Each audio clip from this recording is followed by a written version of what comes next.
This is Peter Best at the World Poultry Meat Conference in London, and with me is Dr Donal Murphy-Bokern from Germany, who is a specialist in agricultural resources. Dr Murphy-Bokern, you've been talking today to the meeting about environmental impact.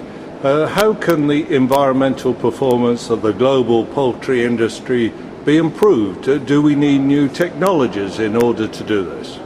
Well, when we look at the environmental performance of the poultry industry from the point of view of its products, we can see that the global impacts arise from the use of energy, the use of nitrogen in the supply chain, right from the beginning of crop production through to the finished animal, and also in the provision of land to grow the crops, which is associated, we have to say, linked in some way with deforestation. So those are the three areas, and we do have, particularly in relation to nitrogen, we've got a suite of technologies on hand which many people in the poultry sector will be familiar with in one way or another. And my message is that if we join these technologies up, look at the synergies between them, and develop systems that help ensure that the effect of these technologies is more than the sum of the parts. And when we do that, I am confident that this poultry sector will maintain its position as a resource-efficient industry and has the potential really to improve that. What we do need to do at the background, though, is buck the trend in the declining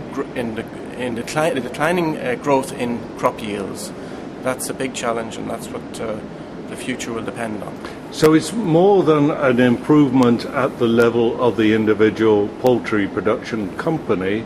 It may need governments or pan-national bodies to be involved in this process of bonding the technologies together. Yeah, gluing these technologies together at various scales, farm scale, regional scale, international scales, will be about public and private actions, public and private measures.